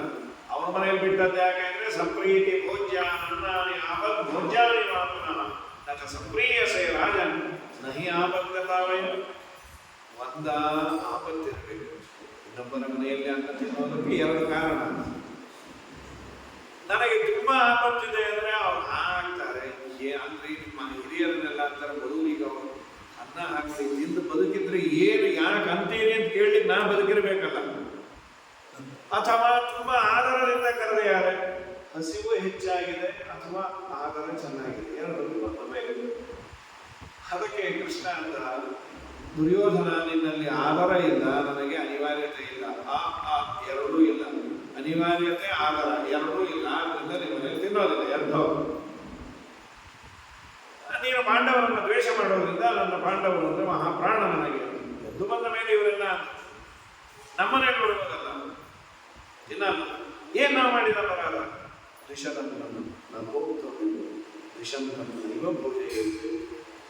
ದುರ್ಯೋಧನಿಗೆ ಹೇಳಿದ್ದು, ನೀವೆಲ್ಲರೂ ದ್ರೌಪದಿಯ ವಸ್ತ್ರಾಪಹರಣ ಆದಾಗ ಬಾಯಿ ಮುಚ್ಕೊಂಡಿದ್ರಲ್ಲ, ನಿಮ್ಮ ಮನೆಯಲ್ಲಿ ತಿನ್ನೋದು. ಸಹಜವಾಗಿ ಶಬರಿ ಮನೆಗೆ ಹೋಗಿದ್ದು. ಇಲ್ಲ, ಹಾಗಲ್ಲ. ವಿದುರ ದೂರದಲ್ಲಿ ನಿಂತವರನ್ನ ಕರೆದು ನಿಮ್ಮನೆ ಬರ್ತೀನಿ, ನೀನು ಅವತ್ತು ಪ್ರತಿಭಟನೆ ಮಾಡಲಿಲ್ಲ, ಅದನ್ನ ಕೇಳಿಸ್ಕೊಳ್ಬೇಕಂತ. ಹಾಗಾದ್ರೆ ನಮ್ಮ ಸ್ವಾಮಿಗೆ ಪದಾರ್ಥದಕ್ಕಿಂತ ಅದರ ಹಿಂದಿರುವ ಭಾವನೆ ಅದಿತ್ತು ಅಂದ್ರೆ ಅವನು ಕೇಳಿಸ್ಕೊಂಡಿರ್ತಾನೆ. ಪ್ರಕೃತದಲ್ಲಿ ರಾಮನಿಗೆ ಅಭಿಷೇಕ ಅಂದ್ರೆ ಇದೆ, ಮನಸ್ಸಿನಲ್ಲಿ ರಾಮನನ್ನ ಚಿಂತನೆ ಮಾಡಿದ ಬಾಯಲ್ಲಿ ರಾಮನಾಮ ಸ್ಮರಣೆಯನ್ನ ಮಾಡೋದಿದೆಯಲ್ಲ, ಇದು ದೊಡ್ಡ ಅಭಿಷೇಕ, ತುಂಬಾ ದೊಡ್ಡ ಅಭಿಷೇಕ. ಹಾಗಾಗಿ ಮಹಾಜನ ನಮ್ಮ ವಾದರಾಜ ಸ್ವಾಮಿಗಳಂತ ದೇವಕಿ ಮತ್ತೆ ವಸುದೇವ ಕಂಸನ ಸಂಹಾರ ಆದ ಮೇಲೆ ಕೃಷ್ಣನ ನೋಡಿದ್ದು ಮೊದಲು ದಿವಸ ನೋಡಿದ್ದು, ಆಮೇಲೆ ನೋಡಿದ್ದು 12 ವರ್ಷ ಆದ್ಮೇಲೆ, 12 ವರ್ಷ ಆದಮೇಲೆ ನೋಡಿದ ಕೂಡಲೇ ದೇವಕಿ ಒಂದು ಪೂಜೆ ಮಾಡಿದ್ದು ಅಂತ ವಾದರಾಜ. ಕೃಷ್ಣನ್ ನೋಡಿದ ಕೂಡಲೇ ಇಲ್ಲಿ ಪೂಜೆಗೆ ಎಲ್ಲ ಬೇಕಲ್ವೇ, ಎಲ್ಲ ಇದ್ದೇ ಪೂಜೆ ಸರಿ ಮಾಡಲ್ಲ, ಏನೋ ಒಂದು ಮನೆಯಲ್ಲಿ ಹೆಂಡತಿ ತುಂಬಾ ಒತ್ತಾಯ ಮಾಡ್ತಾಳೆ, ಪೂಜೆ ಕೂತಿರ್ತಾನೆ, ಇಷ್ಟು ಮೈ ಮುರಿದೋಗತ್ತು, ಒಂದು ಬಾಣ ತೆಗಿತಾಳೆ, ಅವಳ ಮೇಲೆ ನನ್ನ ಪ್ರೀತಿ, ನನ್ನ ಪೂಜೆ ಮೇಲೆ ಇಷ್ಟ ಇಲ್ಲ, ಸರಿ ಒಂದೊಂದು ಸಿಗದೆ ಇದ್ದು ಅವ್ನ ಕಡೆ ಪೂಜೆ ಮಾಡು ಅಂದ್ಬಿಟ್ಟು ಅಲ್ಲ ಬತ್ತಿ ಅಲ್ಲೇ ಇಟ್ಟೆ ನೋಡ್ರಿ, ನಿಮ್ಮ ಪಕ್ಕದಲ್ಲೇ ಇದೆ, ಇಷ್ಟೇ ಸಾಕಾ? ಸಾಕು, ದೇವ್ರಿಗೆ ಇಷ್ಟೇ ಸಾಕು, ಬೇರೆಯವ್ರಿಗಾಗ ಜಾಸ್ತಿ ಬೇಕು ಅಂತ ಹೇಳಿದ್ರು. ಸೊ ಮನುಷ್ಯನಿಗೆ ಒತ್ತಾಯದಿಂದ ಮಾಡಿದಾಗ ಬೇಸರ ಆಗುವುದು. ಆದ್ರೆ ಅವಳು ಮಾಡಿದ ಪೂಜೆ ಏನದು, ಎಲ್ಲ ಬೇಕಲ್ಲ, ನೀರು ಬೇಕು, ನೈವೇದ್ಯಕ್ಕೆ ಬೇಕು, ಹಾರ ಬೇಕು, ಧೂಪ ಬೇಕು, ಎಲ್ಲ ಇತ್ತು ಅಂತ ವಾದಿರಾಜ. ಕೃಷ್ಣನನ್ನ ನೋಡಿದ ಕೂಡಲೇ ಅವಳ ಕಣ್ಣಿನಲ್ಲಿ ಆನಂದ ಬಾಷ್ಪ ಸುರಿತಾ ಇತ್ತು, ಅದೇ ಅಭಿಷೇಕ ಕೃಷ್ಣನಿಗೆ. ಕೃಷ್ಣನನ್ನ ಎಳೆದು 2 ಕೈಗಳನ್ನು ಹಾಕಿಕೊಂಡು ತಪ್ಪಿಕೊಂಡಂತ ಎಷ್ಟು ದಿವಸ ಆಯಿತು ನೋಡಿ. ರಾಜರಂದರು ಈ 2 ಕೈಗಳೇ ಕೃಷ್ಣನಿಗೆ ತೋಮಾಲೆ. ಆಮೇಲೆ ನೈವೇದ್ಯ ಬೇಕಲ್ಲ ದೇವರಿಗೆ. ಕೃಷ್ಣನನ್ನ ನೋಡಿದ ಆನಂದದಲ್ಲಿ ಸ್ತನದಲ್ಲಿ ಹಾಲು ಮುಕ್ಕಿ ಬಂದ್ರೆ ಅದನ್ನೇ ದೇವರಿಗೆ ನಿವೇದನೆ ಮಾಡಬೇಕು. ಕಡೆಯಲ್ಲಿ ಮಂಗಳಾರತಿ ಯಾವುದು? ಕೃಷ್ಣನನ್ನ ನೋಡ್ತಾ ನಿಂತವಳು ಕಣ್ಣನ್ನ ಒಂದು ಚೂರು ಬಿಟಕ್ಸೇ ಇಲ್ಲ, ಕಣ್ತುಂಬ ಕೃಷ್ಣನನ್ನ ನೋಡಿದ್ದೀಯಲ್ಲ, ಅದೇ ಆರತಿ. ನಿಜವಾದ ಆರತಿ ಅಂದ್ರೆ ಲಕ್ಷ್ಮೀದೇವಿ ಪರಮಾತ್ಮನ ನೋಡ್ತಾನೆ ಇರ್ತಾಳಲ್ಲ, ಅದು ನಿಜವಾದ ಆರತಿ. ನಾವು ಅಷ್ಟೇ ಆರತಿಯನ್ನ ಮಾಡಬೇಕಾದ್ರೆ ಕಣ್ತುಂಬ ದೇವರನ್ನು ತುಂಬಿಕೊಳ್ಳೋದೇ ಆರತಿ. ವಂದಿತಾ ಶೇಷ ಚಂದನ ಚರ್ಚಿತೋ ಇಂದಿರಾ ಚಂಚಲ ವಾಂಗನಿ ರಾಜಿತಂ ಮಂದರೋದ್ಧಾರಿ ವೃದ್ಧೋದ್ಭುಜ ಭೋಗಿನಂ ಪ್ರೀಣಯಾಮೋ ವಾಸುದೇವ ದೇವತಾ ಮಂಡಲ ಖಂಡ ಮಂಡಲ ಪ್ರೀಣಯಾಮೋ ವಾಸುದೇವಂ ಇಂದಿರಾ ಚಂಚಲ ಅಪಾಂಗ ನೀರಾಜಿತಂ. ಲಕ್ಷ್ಮೀದೇವಿಯ ಮುಡಿರುವುಟ ದೇವರಿಗೆ ನೀರಾಜನ. ಇದು ರಾಜರ ದೇವಕ್ಕೆ ಮಾಡಿದ ಪೂಜೆ. ಕಣ್ಣುತುಂಬ ದೇವರನ್ನು ನೋಡ್ತಾನೆ ಇದ್ದದ್ದು ಮಂಗಳಾರತಿ. ಸ್ತನದಲ್ಲಿ ಬಂದ ಹಾಲನ್ನ ದೇವರಿಗೆ ನಿವೇದನೆ ಮಾಡಿದ್ದು ನೈವೇದ್ಯ. ಕಣ್ಣಲ್ಲಿ ಸುರಿದ ನೀರನ್ನ ದೇವರಿಗೆ ಅರ್ಪಿಸಿದ್ದು ಅಭಿಷೇಕ. 2 ಕೈಗಳನ್ನು ದೇವರ ಕಂಠದ ಮೇಲೆ ಹಾಕಿದ್ದೆ ತೋಮಾಲೆ. ಇನ್ನೇನು ಬೇಕು ಪೂಜೆಗೆ? ಇದು ನಿಜವಾದ ಪೂಜೆ ಅಂತ ಪ್ರಕೃತದಲ್ಲಿ ರಾಮನ ಬಗ್ಗೆ ಈ ಮಾತನ್ನ ಹೇಳಿ, ನಾರಾಯಣಾತ್ಮ ಕಿಲ ನಂದನಸ್ತೆ ಪರಾಯಣಾತ್ಮ ನಿಖಿಲಾತ್ಮನಂಚ ಅಮುಷ್ಯ ಗೋವಾಗಣಯೇರ್ಗುಣೋಘಾನ್ ರಜಾಂಸಿ ಭೂಮೇರ್ಗಣಯೇರ್ಕವಿಶ್ಚ. ಅದಕ್ಕೆ ಅಂದ್ರು ನಿನ್ನ ಮಗ ಸಾಮಾನ್ಯ ಅಲ್ಲ, ನಾರಾಯಣಾತ್ಮ ಕಿಲ ನಂದನಸ್ತೆ, ನಿನ್ನ ಮಗ ಸಾಕ್ಷಾತ್ ಭಗವಂತನ ಅವತಾರ. ಪರಾಯಣಾತ್ಮ ನಿಖಿಲಾತ್ಮನ, ನಿಖಿಲಾತ್ಮರಿಗೆ ಅವನು ಪರಾಯಣ, ತುಂಬ ಇಷ್ಟ, ಎಲ್ಲರ ಒಳಗೆ ಇವನು ಮುಖ್ಯ ಆಶ್ರಯ, ಅವನೇ ಪರಾಯಣ. ಪರಾಯಣ, ಅಯನ ಅಂದ್ರೆ ಆಶ್ರಯ, ಪರ ಅಂದ್ರೆ ಮುಖ್ಯವಾದ ನೆಲೆ ಯಾರು ಅಂದ್ರೆ ಭಗವಂತ. ಇಡೀ ಚರಾಚರ ಪ್ರಪಂಚಕ್ಕೆ ಅವನು ಮುಖ್ಯ ನಿಲಯ. ಪರಾಯಣ ಮುಖ್ಯಾಶ್ರಯ ಅಲ್ಲ, ಇವನ ಸದ್ಗುಣಗಳನ್ನ ಎಣಿಸ್ಲಿಕ್ಕಾಗಲ್ಲಪ್ಪ. ಭೂಮಿ ಮೇಲಿರೋ ಧೂಳಿನ ಕಣಗಳನ್ನ ಎಣಿಸೋದು, ರಾಮನ ಗುಣಗಳನ್ನ ವಿದ್ವಾಂಸರು ಎಣಿಸ್ಲಿಕ್ಕಾಗಲ್ಲ. ಇದೇ ದೇವರು. ಯಾರು ದೇವರು ಅಂದ್ರೆ ಯಾರನ್ನ ಪೂರ್ಣ ಪ್ರಮಾಣದಲ್ಲಿ ತಿಳಿಯಲಿಕ್ಕಾಗಲ್ಲ, ಅವನೇ ದೇವರು. ಯಥೋ ವಾಚೋ ನಿವರ್ತಂತೆ ಅಪ್ರಾಪ್ಯ ಮನಸಾ ಸಹ ದೇವರು. ನಿಧಿ ಮಣ್ವಂಬು ಕಣಂಗಳ ನೈದಬಹುದು ಪರಿಗಣತೆಯನು ಮಾಧವನಾನಂದಾದಿ ಗುಣಗಳ ನಾದಿ ಕಾಲದಿ ಅಗಣಿತವೆಂಬುದೇ ಹಲವಿದು ಬಾಳುವುದಕ್ಕೆ ಸಿರಿ ನಿಲಯನ ಗುಣಗಳ ತಿಳಿದು ಭಜಿಸುವುದೇ ಹಲವಿದು ಬಾಳುವುದಕ್ಕೆ. ತುಂಬ ಎಲ್ಲರೂ ಆನಂದಪಟ್ಟು ರಾಮನ ಗುಣಗಾನವನ್ನು ಮಾಡ್ತಾ ಇದ್ದಾರೆ. ಎಲ್ಲರಿಗೂ ಆನಂದ ಇದ್ದಾಗ ಕೈಕೇಯಿಯ ದಾಸಿ ಮಹಾ ಅಯೋಗ್ಯಳು ಅವಳು ಬಂದು ದಾರಿಯಲ್ಲಿ ಕೇಳುತ್ತೆ, ಏನು ಈ ಬಾಗಿ ಸಂಭ್ರಮ, ನಾಳೆ ಬೆಳಗ್ಗೆ ರಾಮನಿಗೆ ಪಟ್ಟಾಭಿಷೇಕ. ಹೌದು, ಒಂಥರ ಅವಳೊಂಥರ. ಹಾಗಾಗಿ ಇಲ್ಲಿ ಬಂದ ಕೂಡಲೇ ಅಮ್ಮ ಒಂಥರ ಬಂದ್ಯಾ, ನಿಮ್ಗೊಂದು ಸ್ವೀಟ್ ನ್ಯೂಸ್. ಏನಮ್ಮ, ನನ್ನ ರಾಮನಿಗೆ ಪಟ್ಟಾಭಿಷೇಕನೇ. ನಿಮ್ಮ ತಲೆ ಅನ್ಕೊಂಡ್ರೆ ರಾಮ ನಮ್ಮ ಕ್ಯಾಲ್ಕುಲೇಷನ್ನೇ ಬೇರೆ, ದೇವರದೇ ಒಂದು ರಚನೆ. ಸ್ವಯಂ ಶ್ರೀರಾಮಚಂದ್ರನ ಪಟ್ಟಾಭಿಷೇಕ ಏನು ಅರಣ್ಯ ಆಗದೇನೋ ಮನೆ ಆಗದೇನೋ ಸರ್ವತ್ರ ವ್ಯಾಪ್ತ. ಅತಿಯಾದ ಸಂಭವಿಸಿದವರು ಈ ಥರದ್ದಾಗೋದು ಉಂಟು. ಭಗವಂತನ ಸಂಕಲ್ಪ ಎಂದು ಇದರಿಂದ ನಾವು ತಿಳಿಯಬೇಕಾದದ್ದು ಒಂದು, ನಮ್ಮ ಭ್ರಮೆ ಹೋಗತ್ತೆ, ನಾನು ಏನು ಬೇಕಾದ್ರೆ ಮಾಡ್ತೇನೆ ಅನ್ನೋದು ಅದು ವಾಶೌಟ್ ಆಗುತ್ತೆ. ಇನ್ನೊಂದು, ಈ ಥರದ್ದಾದಾಗ ಏನು ತಕ್ಷಣ ಆಯ್ತಿಲ್ಲ, ಇದಕ್ಕಿರೋದು ವಿಷಾದ ಕೃಷ್ಣಾರ್ಪಣ ಆಗೋದು ಹಾಗತ್ತೆ. ಏನು ದೇವರು ಒಂದಿನ ಒಳ್ಳೆಯ ಕಾಲವನ್ನು ಕೊಡ್ತಾರೆ. ದೃಷ್ಟಾಂತವಾಗಿ ಇದನ್ನು ಇಟ್ಕೊಳ್ಳುವ. ರಾಮಚಂದ್ರನ ಪಟ್ಟಾಭಿಷೇಕದಂತಹ ಪಟ್ಟಾಭಿಷೇಕವೇ ನಿಂತು ಹೋಗಿ 14 ವರ್ಷ ಅರಣ್ಯದಲ್ಲಿ ಇದ್ದ. ವನಪರ್ವದಲ್ಲಿ ಅದನ್ನೇ ಹೇಳೋದು. ಧರ್ಮರಾಜ ಅಳತಾನೆ, ನನ್ನಷ್ಟು ಜೂತವನ್ನು ಆಡಿ ಎಲ್ಲ ಕಳ್ಕೊಂಡು ಒದ್ದಾಡಿದವರು ಯಾರೂ ಇಲ್ಲ ಅಲ್ವ ಸ್ವಾಮಿ, ಮುಚ್ಚು ಬಾಯಿ, ನಿಂಗೆ ವಾಸ ಅರಣ್ಯ, ನಿನ್ನಷ್ಟು ಪುಣ್ಯಾತ್ಮ ಯಾರೋ, ನಿಂಗೇನಾದ್ರು ತೊಂದರೆ ಬಂತು ಅಂದರೆ ಅಲ್ಲಿ ಸ್ಪೆಷಲ್ ಆಫರ್ ಕೃಷ್ಣ ಬಂದು ಕೂತ್ಕೋತ.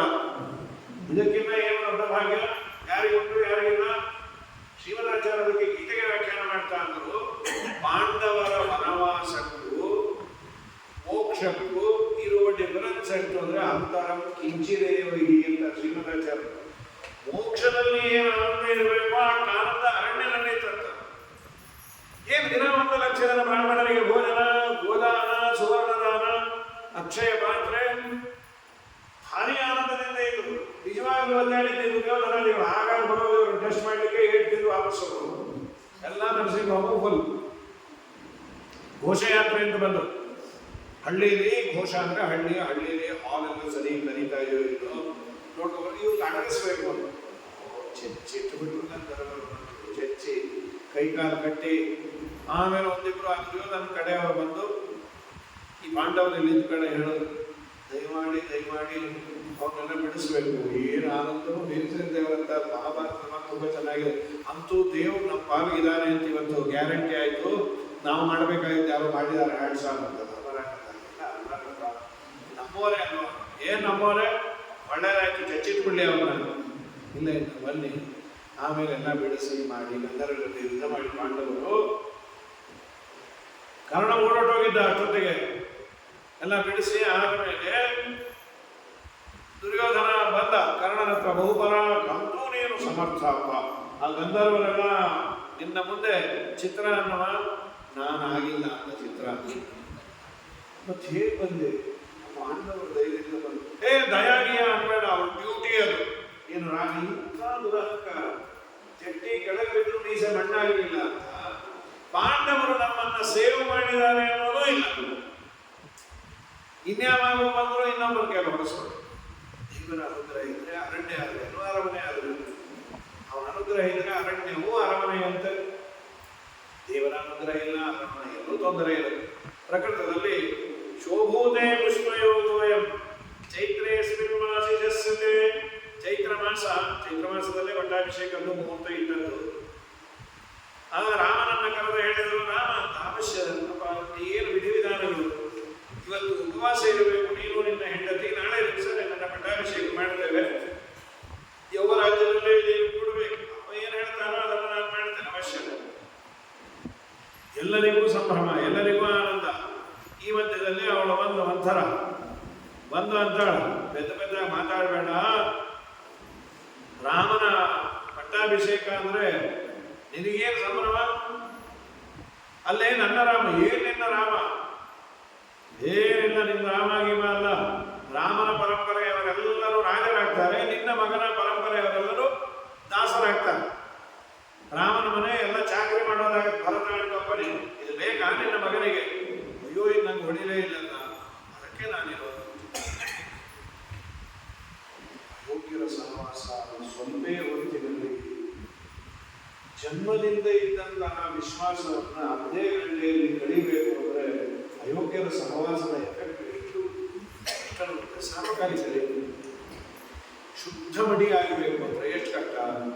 ಬಾವಿ ಹುಡುಕೊಂಡು ಸ್ನಾನ ಮಾಡಿ ಅಲ್ಲಿ ದಾರ ಇರಬಾರದು, ಕೂದಲು ಇರಬಾರದು, ಎಷ್ಟೊಂದು ಕಷ್ಟಪಟ್ಟು ಅಂತೂ ಮಡಿ ಅಂತಾಗಲಿಕ್ಕೆ ಕಷ್ಟ. ಶುದ್ಧವಾಗಿ ಮಾಡಬೇಕು. ಮೈಲಿಗೆ ಮಾಡೋದು ಎಷ್ಟೊತ್ತು? ದೂರದಲ್ಲೇ ನಿಂತು ಪೈಪಿಂದ ನೀರು ಬಿಟ್ಬಿಟ್ರೆ ಆಯ್ತು. ಹಾಗಾಗಿ ಸಾರ್ವಕಾಲಿಕ ಸತ್ಯ. ಮನುಷ್ಯ ಮೇಲೆ ಬರೋದು ತುಂಬ ಕಷ್ಟ, ಬಿಸಿಯೋದು ತುಂಬ ಸುಲಭ. ಅದರಲ್ಲೂ ಅಯೋಗ್ಯರ ಸಹವಾಸ, ದುರ್ಜನರ ಸಂಘ ಇದೆಯಲ್ಲ, ಅದು ನಮ್ಮ ತುಂಬ ಅಲ್ಪತನಕ್ಕೆ ಬೆಳೆಸಬೇಕು. ಹೌದು, ಇವಳಿಗೇನು ಸಂಬಂಧ? ರಾಮನ ಪಟ್ಟಾಭಿಷೇಕವನ್ನು ತಡೆಯುವುದರಿಂದ ಇವಳಿಗೇನು ಲಾಭ? ಅಂತರಿಗೆ ತನ್ನ ಮಗನಿಗೇನು ಬರೋದಿಲ್ಲ. ಅವಳ ಕರ್ಮ, ಅವಳು ಅಯೋಗ್ಯಳು. ಅಯೋಗ್ಯರಿಗೂ ಅವರವರ ಡೆಸ್ಟಿನೇಷನ್ ಸೇರ್ಕೋಬೇಕಾದ್ರೆ ಸಾಧನೆ ಬೇಕಂತ. ಇದನ್ನು ಶ್ರೀಮದಾಚಾರ್ಯ ಹೇಳೋದು. ಪೂರ್ವಂ ಕ್ಷೀರಾಬ್ಧಿ ಜಾತ ಕಥಮಪಿ ತಪಸೈ ಅಪ್ಸರತ್ವಂ ಪ್ರಯಾತ ತಾಂ ನೇತುಂ ತಪ್ತಮೋಂಧಂ ಕಮಲಜರಿರುವ ಚಾಶು ರಾಮಾಭಿಷೇಕಂ ಉತ್ವಾದಾಸಿ ವಿಲಂಬ ಸ್ವಗತಿಮಪಿ ತತಃ ಕರ್ಮಣ ಪ್ರಾಪ್ಸ್ಯಸೆ ತ್ವಂ ಸೇತ್ಯುಕ್ತ್ವಾ ಮಂಥರಾಸಿ ತದನುಕೃತ ವತ್ಯೇವ ಚೈತತ್ಕು ಕರ್ಮ. ಇವಳು ಮೂಲತಃ ಅಯೋಗ್ಯಳು. ಮಂಥರೆಗೆ ಬ್ರಹ್ಮದೇವರು ಹೇಳಿದ್ರು, ಅವಳು ಏನೋ ಮಾಡಿ ತಪಸ್ಸು ಮಾಡಿ ಅಪ್ಸರಾ ಸ್ತ್ರೀಯಾಗಿ ಬಿಟ್ಟಿದ್ರು. ಬ್ರಹ್ಮದೇವರ ತಪಸ್ಸು ಮಾಡಿ ಏನ್ ಬೇಕು ಅಂತ ಕೇಳಿದ್ರೆ, ನಾನು ಮೋಕ್ಷ ಬೇಕು, ನೀನಿನ್ನು ಚೂರು ಸಾಧನೆ ಮಾಡಬೇಕಾಗ್ತಿಲ್ಲ, ಆಮೇಲೆ ಮೋಕ್ಷ ಕೊಡಿಸ್ಬೇಕು. ಏನು ಸಾಧನೆ? ಏನಿಲ್ಲ, ರಾಮನ ಪಟ್ಟಾಭಿಷೇಕ ನೀನು ಕೆಡಿಸ್ಬಿಟ್ಟಿ ಅಂತಂದ್ರೆ, ನಿಲ್ಲಿಸ್ಬಿಟ್ರೆ ಪರಿಪೂರ್ಣ ಸಾಧನೆ ಆಗುತ್ತೆ. ನಿಂಗೇನು ಗತಿ ಆಗಬೇಕು ಅದನ್ನು ಕೊಡಿಸ್ತೀನಿ. ಬರೀ ಕೆಟ್ಟದಲ್ಲಿ ಆಗಬೇಕು. ಆಯ್ತು, ಅವಳು ಇಲ್ಲಿ ಮಂಥರೆ ಆಗಿತ್ತು. ಆಲಿಂದ ಅವಳಿಗೆ ಸ್ಪರ್ಶ ಮಾಡಿದ್ದು ಗೊತ್ತಿದ್ದ. ನನಗೊತ್ತಿದೆಯಾ, ನಾನು ನಿನಗೆ ಮಾಡ್ತೇನೆ ಅಂತ. ತುಂಬ ಅಯೋಗ್ಯರು, ಸಣ್ಣ ಮಗು, ಅದೆಲ್ಲ ನೋಡಲ್ಲ. ನಂಗೆ ಒದ್ದೆ ಆಮೇಲೆ ನಾನು ಒಂದು ಕೈ ನೋಡ್ಕೊತೀನಿ. ಈಗ ಅವ್ರ ಭಾವನೆಗಳಿರುತ್ತೆ. ದ್ವೇಷ, ಅಸೂಯೆ ಇವುಗಳನ್ನೆಲ್ಲ ಕಮ್ಮಿ ಮಾಡ್ಕೋಬೇಕು ಸಾಧಕರು. ಯಾಕೆಂದ್ರೆ ಸಾಧನೆಗೆ ತುಂಬ ಪ್ರತಿಬಂಧಕ ಕಾಮ, ಕ್ರೋಧ. ಕಾಮಯೇಷ ಕ್ರೋಧಯೇಷ ರಜೋಗುಣ ಸಮುದ್ರಮ ಅಂತ ಕೃಷ್ಣ ಹೇಳಿದ್ದಾರೆ. ಸಾಧಕರನ್ನು ತುಂಬಾ ಕೆಳಕ್ಕೆ ಕರೆದುಕೊಂಡು ಹೋಗೋದು ಒಂದು ಕಾಮ, ಬಯಕೆ, ಇನ್ನೊಂದು ಕೋಪ. ಕೋಪ ತುಂಬ ಇತ್ತು ಅಂದರೆ ಸಾಧನೆಯಿಂದ ಸರ್ವನಾಶ ಆಗಿರ್ತದೆ. ಏನು ನಮ್ಮ ಪುಣ್ಯಕ್ಕೆ ಬರೀ ಕೋಪ ಮಾತ್ರ ಇದೆ, ಸಾಧನೆ ಇಲ್ಲ ಅಡ್ಡಿ ಇಲ್ಲ. ಏನೋ ಪುಣ್ಯ ಇತ್ತು ಅಂದ್ರೆ ನಾಶ ಆಗಬೇಕು. ಕೋಪವನ್ನ ಪರಿತ್ಯಾಗ ಮಾಡಬೇಕು. ಇವಳು ಅವಳನ್ನ ಟರ್ನ್ ಮಾಡೋದು ಇವೆಲ್ಲ ಹೇಳಿದಾಗ ಆಯ್ತು. ಅವಳಿಗೆಲ್ಲ ಆಹಾರ ಗೀರ ಕೊಟ್ಟು, ಅಲ್ಲಮ್ಮ ನಿಲ್ಸೋದು ಹೇಗೆ? ಅಂತೂ ದಾರಿಗೆ ಬಂದ್ರಿ, ಹೇಳ್ತೇನೆ ಕೇಳ. ನೋಡು, ನಿನಗೆ 2 ವರ ಬಾಕಿ ಇದೆ. ನಿಮ್ಮ ಗಂಡನ್ನ ಈಗ ಕೇಳು, ಆ ವರವನ್ನ ನೀನು ಈಡೇರಿಸ್ಬೇಕು. ಆಯ್ತು, ಏನದು? ಏನಂತ ಕೇಳಿ? ಭರತನಿಗೆ ಪಟ್ಟಾಭಿಷೇಕ ಆಗಬೇಕು. ರಾಮಂಗತ ಮೊದಲನೇ ವರ. ಎರಡನೇದು 14 ವರ್ಷ ರಾಮನನ್ನ ವನವಾಸ ಕಳಿಸೋದು. ರಾಮ ಯಾಕೆ ವನವಾಸಕ್ಕೆ ಹೋಗಬೇಕು? ನೋಡು, ಒಂದು ವೇಳೆ ರಾಮನೂ ಇದೇ ಊರಲ್ಲಿದ್ದ ಅಂದರೆ ಎಲ್ಲರೂ ರಾಮನ್ನೇ ಆಧಾರ ಮಾಡ್ತಾನೆ. ಸುಮ್ಮನೆ ಅವನು ನಾಮಕಾವಸ್ಥೆ ಆಗಿಬಿಡ್ತಾನೆ. ಪರ್ಸನಾಲಿಟಿ ತುಂಬಾ ಜೋರಾಗಿದ್ದಾಗ ಅವನು ಆದಷ್ಟು ದೂರ ಕಳಿಸೋದು ಒಳ್ಳೆಯದು. ಈಗ ಸುಮ್ಮನೆ ನಾಮಕಾವಸ್ಥೆ ರಾಜ, ಎಲ್ಲರೂ ಅವನ ಹತ್ರ ಸಾಕು. ನೀವೇನೇ ಸುಮ್ಮನೆ ನಾಮಕಾವಸ್ಥೆ ರಾಜಾದಿರಾಜ ನೀವೇ ನಮಗೆ. ಅದಕ್ಕೆ 12 ವರ್ಷ ಒಬ್ಬ ವ್ಯಕ್ತಿ ಎಲ್ಲ 13ನೇ ವರ್ಷದಿಂದ ಶ್ರಾದ್ದ ಮಾಡಬೇಕು. ಪ್ರಾಯ ಜನ ಮರೀಲಿಕ್ಕೆ 12 ವರ್ಷ ಬೇಕು. ಇನ್ನೊಂದೆರಡು ವರ್ಷ ಬೋನಸ್ ಇಟ್ಕೊಂಡ್ಬಿಡುದು, 14 ವರ್ಷ ರಾಮನ್ ಪೂರ್ಣ ಮರೆತು ಬಿಡ್ತಾರೆ. ಎಲ್ಲರ ಮನಸ್ಸಿನಲ್ಲಿ ಎಲ್ಲರ ಬಾಯಲ್ಲಿ ಭರತ ಭರತ ಭರತ ಭರತ. ಹೇಗಿದೆ ಐಡಿಯಾ? ಎಷ್ಟು ಮುದ್ದ ಕಾಣಿಸ್ತಾ ಇದೆ, ನೀನು ಕೆಟ್ಟದಾಗಿದ್ದವನು. ಮನುಷ್ಯನಿಗೆ ತನಗೆ ಕೆಟ್ಟದನ್ನು ಬೋಧನೆ ಮಾಡುವ ಕೆಟ್ಟತನ ಕಾಣೋದೇ ಇಲ್ಲ, ಒಳ್ಳೆಯದಾಗಿ ಪರಿಗಣಿಸುತ್ತೆ. ಆಯ್ತು ಅಂತ ದಶರಥನ ಮುಂದೆ ಅದನ್ನ ಇಟ್ಟೆ ಮುಂಚೆನೆ ಹೊರದ. ಅವನು ಮತ್ತೆಲ್ಲ ಶೈತ್ಯೋಪಚಾರವನ್ನು ಮಾಡಿ ಅಲ್ಲೇ ಪಾಪಿ ರಾಮಚಂದ್ರ ಪಟ್ಟಾಭಿಷೇಕ ಮಾಡಿಸಿಕೊಳ್ಳಲು ಬೇಡ, ಹಾಳಾಗೋಗ್ಲಿ, ನೀನು ಮಹಾ ಅಯೋಗ್ಯಳು, ನನ್ನ ರಾಮ ಬೇರೆ ಅಲ್ಲ ಅಂತೆಲ್ಲ ಅಂತ ಇದ್ದೀನಿ, ಯಾರು ಹೀಗೆಲ್ಲ ಮಾಡಿದ್ರು? ಸರಿ, ಆದ್ರೆ ರಾಮ ಅರಣ್ಯಕ್ಕೆ ಹಾಕೋಬೇಕು. ನನ್ನೇ ವರ ಕೊಟ್ಟಿದ್ದಲ್ಲ, ವರ ಕೊಟ್ಟಿದ್ದೀನಿ ಸರಿ, ಸಕಾಲವನ್ನ ಹೇಳು. ಅವೆಲ್ಲ ಇಲ್ಲ, ನೀವು ವರ ಕೊಟ್ಟ ಮೇಲೆ ನಡೆಸ್ಕೊಳ್ಳೇಬೇಕು. ನಿಮ್ಮದು ಸೂರ್ಯ ವಂಶ ಮರಿಬೇಡಿ. ಒಂದು ಆ ಹಿರಿಯರೆಲ್ಲ ಮಾಡಿದ್ದು ಹೇಳಲ್ಲ, ಅಸಮಂಜಸ ಅಂತ ಇದ್ದ ಸಗರನ ಮಗ. ಸಗರ ಅಸಮಂಜಸ ಮಾಡಿದ ಕೆಟ್ಟ ಕೆಲಸವನ್ನು ನೋಡಿ ಊರಾಚನೆ ಹಾಗೆ, ನಿಮ್ದು ಅಂಥ ಸತ್ಯವನ್ನ ಪರಿಪಾಲನೆ ಮಾಡುವ ವಂಶ ಇದು ಬೇರೆ. ನಿನ್ನ ಮಗ ಬಿಟ್ಟಾಕ ನಮ್ಮ ವಂಶ ದೃಷ್ಟಿಯೆಲ್ಲ ತಿಳ್ಕೊಂಡು ಇದು ಬೇರೆ ಮಾಡ್ತೀನಿ, ನೀನು ಅಯೋಗ್ಯಳೆ. ಸರಿ, ಶ್ರೀರಾಮಚಂದ್ರ ಬಂದು ಕರಸರಿ ಎಂದು ಶ್ರೀರಾಮಚಂದ್ರ ಬಂದಾಗ ಆರೋಹರತಂ ರಾಮ ಪ್ರಭಾಕರ ಸಮಪ್ರಭೆ ಅಭಿವದ್ಯಾತ ವೈಚಿಲ್ಯ ಅಪಾಂಗೈ ವಿಶ್ವಮಂಗಲೈ. ಇಲ್ಲಿ ಬಂದ್ಯಾಳೆ ಕೌಸಲ್ಯಗೆ ನಮಸ್ಕಾರ ಮಾಡಿ, ಕೌಸಲ್ಯಗೆ ವಿಶೇಷವಾಗಿ ಅಮ್ಮ ನಾನು ಹೋಗ್ಬರ್ತೇನೆ, ಕಿಮಮ್ಮ ದುಃಖಂ ದಾತಸ್ಯ. ಇಲ್ಲಿಗೆ ಬಂದ್ಯಾ ಅಮ್ಮ, ಹೀಗೆ ಇದ್ದಲ್ಲಿ ಅಮ್ಮ ಯಾಕಪ್ಪ ಏನು ಮಾತಾಡ್ತಾ ಇಲ್ಲ, ಏನಾಗಿದೆ? ಕಿಂತ್ವಯ ಅಗಕೃತಂ ಮಾನಾತೆ, ಏನಾಗಿದೆ ಹೇಳು ಅಂದಾಗ ಅವಳಂದು ನಿಮ್ಮ ಅಪ್ಪನ ದುಃಖಕ್ಕೆ ನೀನೇ ಕಾರಣ. ನಾ ಏನ್ ಮಾಡದಮ್ಮ? ಏನಿಲ್ಲ, ನಿನ್ನ ಹತ್ರ ಅವರು ಹೇಳಲಿಕ್ಕೆ ಸಂಕೋಚ ಪಡ್ಕೋತಾರೆ.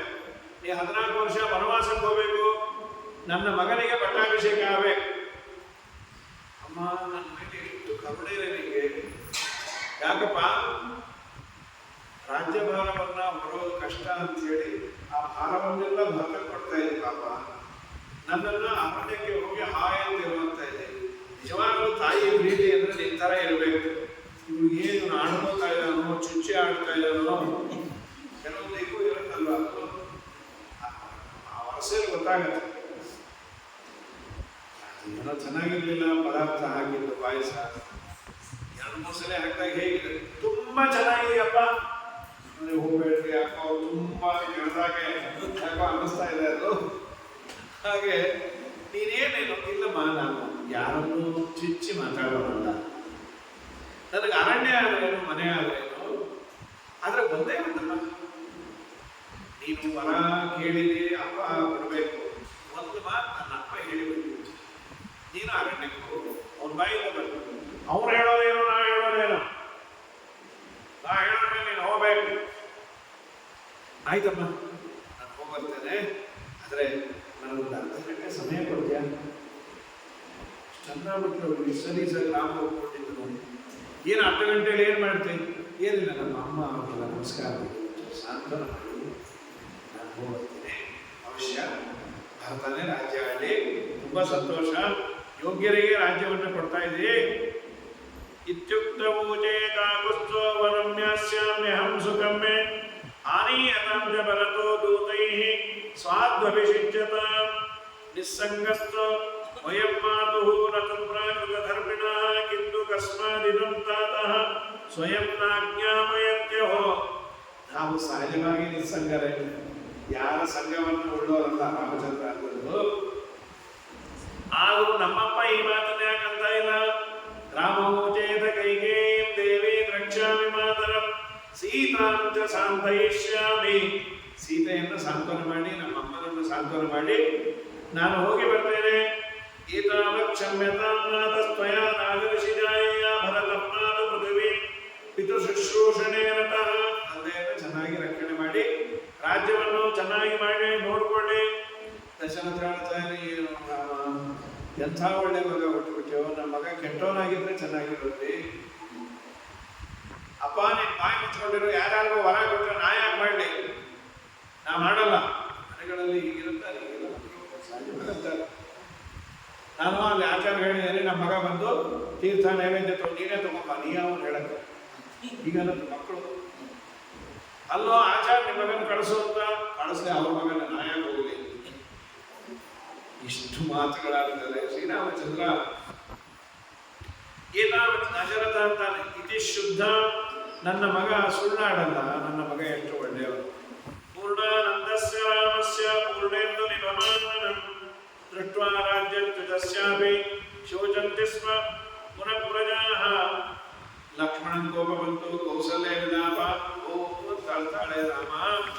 ಆರಪ್ಪ ನಾವು ನಿನ್ ಜೊತೆ ಬಂದ್ಬಿಡ್ತೇವೆ, ಅವಳೇ ಇಟ್ಕೊಂಡು ಅವಳು ಅವಳ ಮಗ ಇರಬೇಡ, ನೋಡ್ಕೊಂಡಿರ್ತೀವೋ, ದಯಮಾಡಿ ನಮ್ಮನ್ನು ಬರಬೇಡ ಅನ್ಬೇಡ ಅಂತ ಹೇಳಿ ಇಷ್ಟೆಲ್ಲ ಅಂದಾಗ, ಅಮ್ಮ ಹಾಗೆಲ್ಲ ಮಾಡಬಾರ್ದೆ, ಗಂಡನ ಸೇವೆಯನ್ನು ಮಾಡೋದೇ ಪ್ರಧಾನವಾದ ಕರ್ತವ್ಯ. ಅಮ್ಮ ಮಾತರ್ಗರೀಯಸಿ ಮಾತಾ ಸರ್ವಸ್ವಾನ್ ಜಗತೋಪಿತು ಆಚಾರ್ಯ ಜನಕ ಸ್ವಾಮಿ ಪರಂ ನಾಸ್ತಿ ಹರಿಮ್ಮಿನ ಮಾತರಂ ಹರಯಾಮಾಸ. ತಂದೆ ಮಾತನ್ನು ನಾನು ಪರಿಪಾಲನೆ ಮಾಡಬೇಕು. ಪಿತುರ್ಗರೀಯಸಿ ಮಾತಾ ನಗಚ್ಚಾಮೋ ಮದಾಜ್ಞೆಯ ಯದಿ ಹಾಸ್ಯಸಿ ಹಾಸ್ಯಾಮಿ ದೇಹಂ ತ್ವಗ್ನಿರಹಾಗ್ನಿನ. ತಂದೆಗಿಂತ ತಾಯಿ ದೊಡ್ಡವಳು, ಅವಳ ತಂದೆಗಿಂತ ತಾಯಿ ದೊಡ್ಡವಳು. ಆದ್ದರಿಂದ ನನ್ನ ಮಾತು ನೀನು ಕೇಳಲೇಬೇಕು. ನೀ ಕಾಡಿಗೆ ಹೋಗಬೇಡ, ನೀನೇನಾದರೂ ಕಾಡಿಗೆ ಹೋದ್ರೆ ನಾನು ಅಗ್ನಿಯಲ್ಲಿ ಹಾಕಿಬಿಡ್ತೇನೆ. ಅಮ್ಮ ಹಾಗೆಲ್ಲ ಮಾಡಬಾರ್ದೆ, ಪಿತೃವಾಕ್ಯವನ್ನು ಪರಿಪಾಲನೆ ಮಾಡಬೇಕೆ. ನೀನು ಆ ಮಾತಾಡಬೇಡ, ನೀನು ಅಪ್ಪನನ್ನು ನೋಡ್ಕೋ, ನಾನು ಬಂದ್ಬಿಡ್ತೀನಿ. 14 ವರ್ಷ ಅಲ್ಲ ಏನು ರಾಮಚಂದ್ರ, ಏನು 14 ವರ್ಷ ಅಷ್ಟು ಸುಲಭವ? ನೀನು ಅರಣ್ಯಕ್ಕೆ ಹೋಗು, ನಾವು ನಿನ್ನಿಂದೆ ಬರ್ತೀವಿ. ಅಮ್ಮ ನೀ ಬರಬೇಡ. ಪತಿ ಶುಶ್ರೂಷಣ ಸ್ತ್ರೀಣಾಂ ಪರಮಾತ್ಮ ಪ್ರಸೀದತಿ. ಪತಿಯ ಶುಶ್ರೂಷೆಯಿಂದಲೇ ಪರಮಾತ್ಮ ಪ್ರೀತನಾಗೋದು, ನೀನು ಅದನ್ನು ಮಾಡು. ಸರಿ, ಅಂತೂ ಕೌಸಲ್ಯೆಯನ್ನು ಸಮಾಧಾನ ಮಾಡಿದ. ಇನ್ನೇನು ಹೊರಡಬೇಕು, ಸೀತಮ್ಮನ ಹತ್ರ ಬಂದು ನಾನು ಅರಣ್ಯಕ್ಕೆ ಹೋಗ್ಬರ್ತೇನೆ, ನಾನು ಬರ್ತೀನಿ. ಹಾಗೆಲ್ಲ ಬೇಡ ಪಾಪ, ಕೋಮಲವಾದ ಹುಡುಗಿ ಅವೆಲ್ಲ ನೀವೇ ಹೇಳಿದ್ದೀರಿ ಧರ್ಮಶಾಸ್ತ್ರದಲ್ಲಿ, ಪತಿಯನ್ನ ಅನುಸರಣೆ ಮಾಡುವುದು ಹೆಂಡತಿಯ ಕರ್ತವ್ಯ, ಪತಿವ್ರತೆಯ ಕರ್ತವ್ಯ. ಅರಣ್ಯವೋ ಅರಮನೆಯೋ ನಿನ್ನ ಜೊತೆ ಬಂದೇ ಬರ್ತೇನೆ. ಬೇಡ, ನಮ್ಮ ಅಪ್ಪನ ಅಪ್ಪ ಅಮ್ಮನ ಸೇವೆ ಮಾಡಬೇಕಾದ ಕರ್ತವ್ಯ ಕರ್ಮ. ಅದಕ್ಕಿಂತ ಪ್ರಿಯಾರಿಟಿ ಗಂಡನ ಸೇವೆ ಅಲ್ಲ. ನಮ್ಮ ಅಪ್ಪ ನಿಂಗೆ ಹೇಳಿ, ನೀವು ಹೇಳೋದು ಬೇಡ, ನನಗೆ ನೀವು ಮುಖ್ಯ, ನಿಮ್ಮಿಂದ ನಾನು ಬರ್ತೇನೆ. ಸೀತೆಯನ್ನು ಒಪ್ಪಿಸ್ಲಿಕ್ಕೆ ಆಗಲಿಲ್ಲ, ಆಯ್ತು. ಇದು ಕೇಳಿ ಲಕ್ಷ್ಮಣ ತುದ್ದು ಹೋಗ್ತಾ ಇದ್ದಾನೆ. ಅಣ್ಣ ಒಂದಾಗ್ಬಿಡ, ನಮ್ಮ ಕೈಗೆ ಇಲ್ಲ, ತಪ್ಪು ಮಾಡಿ ಭರತನಿಗೆ ರಾಜ್ಯ ಆಗಲಿ ಅಂತ ತಪ್ಪ. ಅಣ್ಣ ನೀನು ಸರಿ ಇಲ್ಲ ಅಣ್ಣ. ಹೌದು ಸರಿ, ಈಗ ನಾನು ಬಂದ್ಬಿಡ್ತೇನೆ. ಬರಬೇಡಪ್ಪ, ನಿನ್ನ ತಾಯಿ ಸೇವೆ ಮಾಡೋರು. ಇಲ್ಲ ಇಲ್ಲ ಅಣ್ಣ, ನಾನು ನಿನ್ನ ಸೇವೆಗಾಗಿ ನಾನು ಬರೋನೇ. ಬೇಡ ಲಕ್ಷ್ಮಣ, ನೀನು ದಯಮಾಡಿ ನೀನು ನನ್ನೊಟ್ಟಿಗೆ ಬರಬೇಡ. ಇಲ್ಲ, ನಾನು ಬರೋನೇ. ಸರಿ, ಭರತನಿಗೂ ಅಪ್ಪಣೆಯನ್ನು ಕೊಟ್ಟ. ಸ್ವರ್ಗಮ್ಮ ನರಕೇವಾಪಿ ವನೇವಾ ಪದ್ಮನೇಮಿವ ಸುಖವೇವ ನಮೇ ದುಃಖಂ ತಸ್ಮಾತ್ ನಿರ್ವತೋ ಭವ.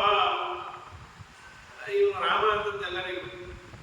ದಶರಥ ಹಿಂದೆ ಬರ್ತಾ ಇದ್ದಾಗ, ಅಮ್ಮ ನೀನು ಹೋಗು, ನನಗೆ ವನ ಆಗಲಿ. ದಶರಥ ಅರ್ಥ ನಿನ್ನಿಂದ ನಾವು ಬರೋದು ಬೇಡ.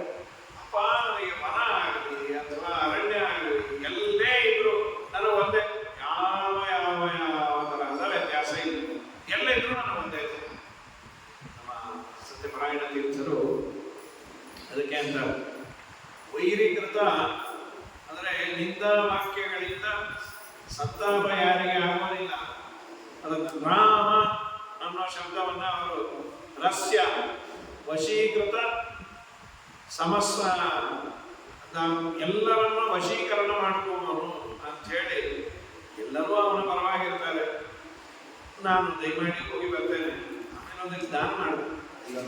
ಒಬ್ಬ ಬ್ರಾಹ್ಮಣ ಪಾಪ ರಾಮ ಅಂದ, ನೀನು ದೂರ ಕೋಲೇಸಿ ಎಷ್ಟು ದೂರ ಹೋಗುತ್ತೋ ಅಷ್ಟು ಆಕಳು ಕೊಡ್ತೀನಿ. ಪಾಪ ಅವನಿಗೆ ಶಕ್ತಿ ಇರಲಿಲ್ಲ, ಎರಡೇ ಕೆಲಸ ಮಾಡಿ ಸುಸ್ತಾಗಿದ್ರು ಆಚಾರ. ಆದರೂ ರಾಮ ಕೊಡ್ತಾನಲ್ಲ ಅಂತ ಟೊಂಕಕ್ಕೆ ಬಟ್ಟೆ ಕಟ್ಕೊಂಡು ಹೋಗಿ ತಿರುಗಿಸಿ ಬಿಸಾಕಿದ್ರೆ ಇನ್ನು ಬಂದು ಶಕ್ತಿ ಇಲ್ಲ. ಏನು ಅಷ್ಟು ದೂರ ಬಿದ್ದೆ ನೋಡಿ, ಸರಿಯೋನ ನಿಂತಿರೋದಲ್ಲ ರಾಮ ಅಂತೂ ಗಟ್ಟಿಗರೆ. ನಾನು ಒಂದು 100 ಆಕಳು ನೋಡ್ಕೊಂಡ್ರೆ 1000 ಆಕಳು ನೋಡು ಚೆನ್ನಾಗಿರ್ಲಿ ಅಂತ ಹೇಳಿ ಶ್ರೀರಾಮಚಂದ್ರ ಹೊರಟು ಬರಬೇಕು. ಆಗ ಆ ಸುಮಿತ್ರೆ ಅಂತಾಳೆ ಲಕ್ಷ್ಮಣನಿಗೆ, ಅಪ್ಪ ನೀನು ರಾಮನ ಜೊತೆಗೆ ಹೋಗ್ತಾ ಇದ್ದೀವಿ, ಬಹಳ ಸಂತೋಷ. ಎಂಥ ಪ್ರಭುವನ್ನು ನಾನು ಬಿಡದೇನೆ ರಾಮನ ಶರತ್ರಂ ಬಿದ್ದಿ.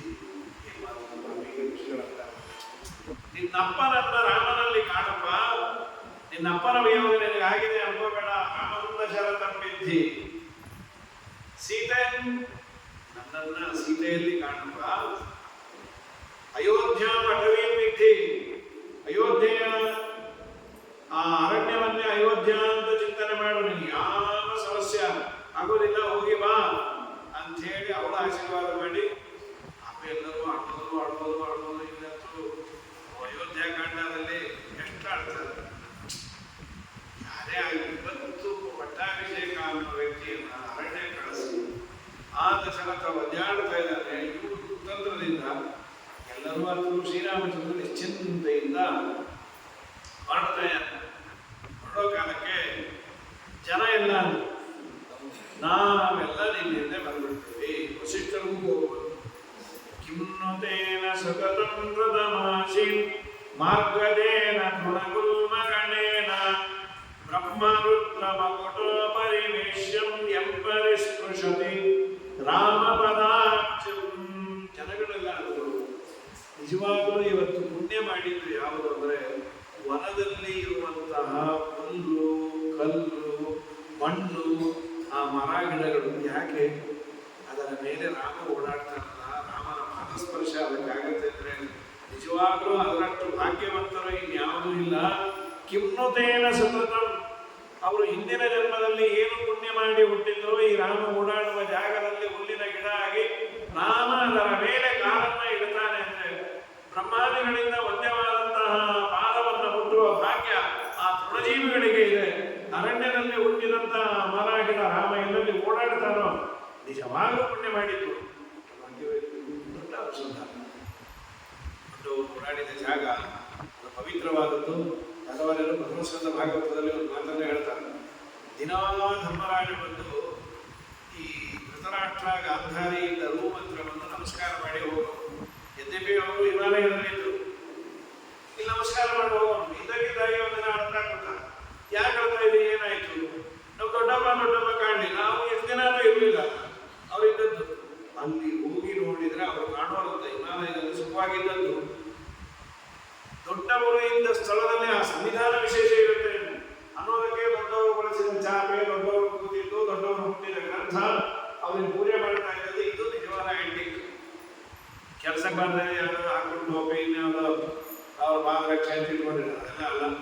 ನಿಜವಾದ ಆಂಟಿಕ್ ಅಂದರೆ ಜ್ಞಾನಿಗಳು ಬಳಸಿದ್ದು, ಅವರು ಧರಿಸಿದ್ದು, ಅದು ಆಂಟಿಕ್. ಸರ್ವೋತ್ತಮನ ಈ ಭಗವದ್ಭಕ್ತರ ಪಾದಗಳಿಗೆ ಈ ಕಿಮ್ಮತ್ತಿದೆ. ಯತ್ಪಾದ ಕಂಜ ರಜಸ ಪರಿಭೂಷಿತಾಂಗಾಯ ಪದ್ಮಮಧುಮಾಯಿತ ಮಾನಸಾಯ ಯತ್ಪಾದ ಪದ್ಮ ಪರಿಕೀರ್ತನ ಜೀರ್ಣವಾಚಃ ತದ್ದರಜನಂ ದುರಿತ ಕಾರಣ ತಾವಭೂತಂ. ರಾಯರ ಮುತ್ತಿಗೆಯನ್ನು ಧಾರಣೆ ಮಾಡಿದರೆ ಪುಣ್ಯ ಅಂದರೆ ಸರ್ವೋತ್ತಮನಾದ ದೇವರು ಅವನ ಪಾದ ಸ್ಪರ್ಶ. ಭಾಗವತದಲ್ಲಿ ಬರುತ್ತಲ್ಲ, ಆಸಾಮೋ ಚರಣ ರೇಣು ವಿಷಾಮ ಹಂಸ ವೃಂದಾವನೆ ಕಿಮಪಿ ಗುಲ್ಮಲ ಕೋಶಧೀನ. ಉದ್ಧವರು ತೆಗೆದ ಉದ್ಗಾರ ಇದು.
ನೀನು ಕೃಷ್ಣನಿಗೆ ನಾವು ಕೇಳಿದ್ರೆ ಅಂತ ಹೇಳಿದ್ಯಾ, ಹಾಗಿನ ಕೃಷ್ಣನ ಹತ್ರ ಕೇಳೋದು ಮುಂದೆ ನೀನು ಮುಂದಿನ ಜನ್ಮ ನೀವು ಓಡಾಡುವ ಜಾಗದಲ್ಲಿ ಮುಂದಿನ ಗಿಡವಾಗಿ ಹುಟ್ಟಿಸೋದು.